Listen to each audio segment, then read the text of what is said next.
It's a scene played out in millions of homes every single night. You come home exhausted, open the fridge, and find last night's dinner. It's practical, it's frugal, and it's fast. You pop it in the microwave, set it for 2 minutes, and wait for that familiar beep. But what if I told you that this simple, seemingly harmless act, repeated day after day, is quietly waging a silent war against your body? What if those leftovers are undergoing a dangerous chemical transformation the second heat touches them again? Today, we're looking into the world of food chemistry to reveal 5 specific foods that you should never reheat. We aren't just talking about a minor case of food poisoning. We're talking about the production of toxic compounds linked to pancreatic cancer, heart disease, and DNA damage. I'm drawing on insights from cardiothoracic surgeons, oncologists, and clinical dietitians to show you exactly what is happening on your plate when you press that start button.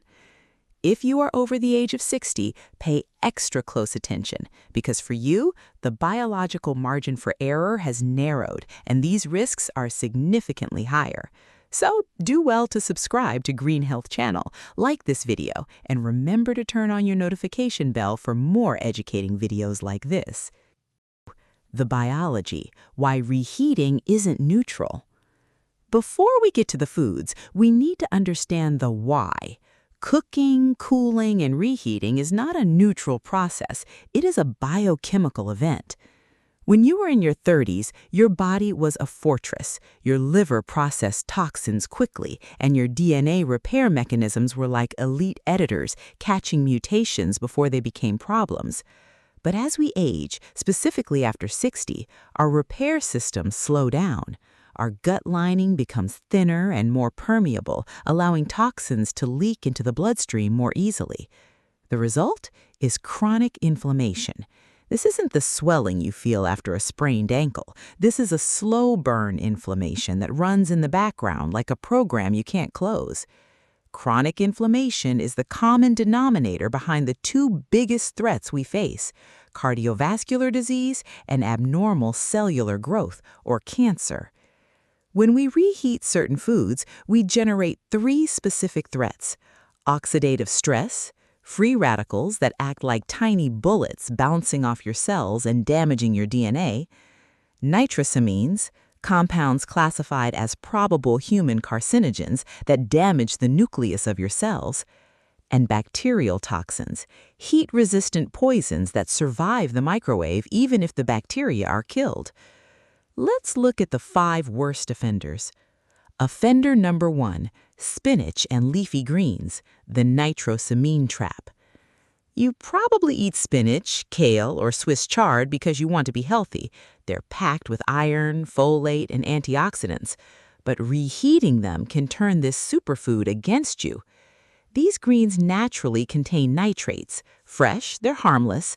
However, when you cook them and let them sit, bacteria begin converting those nitrates into nitrites. The danger escalates during the second round of heating. The heat causes these nitrites to react with amino acids in the food to form nitrosamines. Why it matters? The International Agency for Research on Cancer classifies nitrosamines as probable human carcinogens. They are genotoxic, meaning they break into the blueprint room of your cells and corrupt your DNA. Repeatedly exposing your pancreas and stomach to these compounds creates a state of chronic biochemical stress. The fix? Cook only what you plan to eat in one sitting. If you have leftovers, eat them cold. Cold-cooked spinach in a salad or wrap is safe because there is no second heat to drive the nitrosamine reaction. Offender number 2, rice, the heat-stable toxin. Rice seems like the safest food in the world, but it is responsible for more foodborne illness than almost any other staple. The problem isn't the rice, it's a bacterium called Bacillus cereus. Its spores are remarkably resistant. They can survive the boiling water of the initial cooking process. If you leave rice sitting out at room temperature, these spores wake up, multiply, and produce toxins. The fix: cool rice rapidly within 1 hour by spreading it out on a shallow tray. Refrigerate it for no more than 24 hours. When you reheat, do it only once and make sure it is steaming hot all the way through, 165 degrees Fahrenheit. Offender number 3, chicken, the microwave incubator. Chicken is the king of meal prep, but the microwave is its worst enemy. Microwaves don't heat food from the inside out. They excite water molecules, often unevenly. This creates cold spots. You might touch the outside of the chicken and find it scalding, but centimeters away, the center is at the perfect temperature for bacteria like Salmonella or Campylobacter to multiply. Why it matters? Every time your immune system has to fight off these microdoses of bacteria, it releases inflammatory cytokines into your blood. These cytokines damage your arterial walls, promote plaque formation, and put your pancreas under immense stress. The fix? Ditch the microwave for large pieces of chicken. Use a skillet or an oven covered with foil to ensure even heat. If you must use the microwave, cut the chicken into small, uniform pieces and stir halfway through. The safest way? Eat it cold.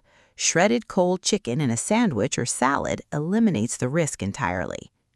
Offender number 4, reheated oils and fried foods, the aldehyde attack. We know fried food isn't health food, but the danger multiplies when you reheat it. Vegetable oils like sunflower, corn, and soybean oil are highly unstable under heat. When you reheat these oils a second time, they undergo deep oxidation. This process releases a cocktail of toxic compounds called aldehydes. Why it matters? Aldehydes are the same compounds found in cigarette smoke. They act like free radicals, tiny sparks that fly off an out-of-control fire, destroying your healthy cells and damaging your DNA. They also target the inner lining of your blood vessels, leading to stiff arteries and high blood pressure. The fix? Frying oil is single-use only. Never reuse it.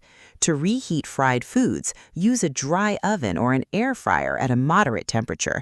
This brings back the texture without adding more oil or further oxidizing what is already there.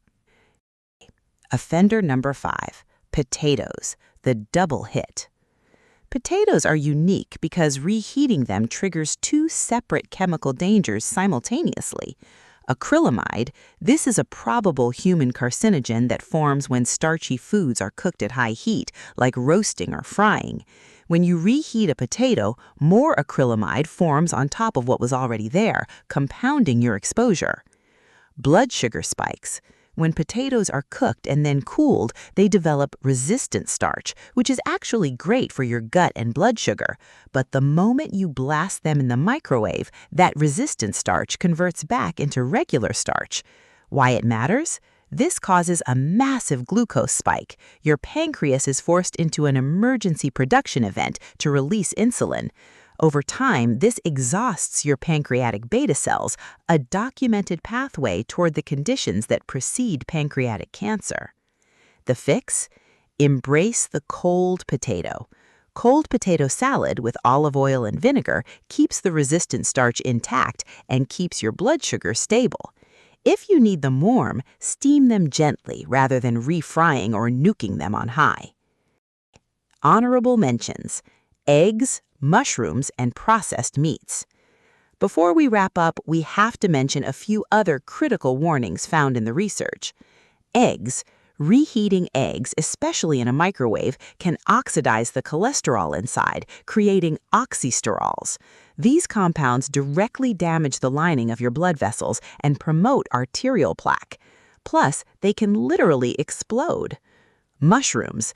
These have complex protein structures. When reheated, they can release biogenic amines like histamine, which can trigger systemic inflammation and gut distress. And processed meats. Bacon, ham, and sausages are already loaded with nitrates. Reheating them at high temperatures, especially in a microwave, increases the concentration of carcinogenic nitrosamines. Knowledge is power. I know this sounds like a lot of don'ts, but the goal isn't to scare you, it's to empower you. You don't have to throw out your leftovers, you just have to change your relationship with timing and temperature. Your body has a remarkable capacity for recovery. When you stop adding fuel to the fire of chronic inflammation, your arterial function can improve and your cells get a fighting chance. The golden rules for your kitchen. Cool it fast. Get leftovers into the fridge within 1 hour. Reheat once. Never heat the same dish twice. Choose the oven or skillet over the microwave for meats and oils. When in doubt, eat it cold. If you found this helpful, please share this with someone you love, especially if they're over 60. Subscribe to Green Health Channel and remember to like this video. A simple change in how they heat their lunch today could be the most important thing they do for their health this year. Protect your heart, protect your pancreas, and take care of yourselves. We'll see you in the next one. Green Health Cares.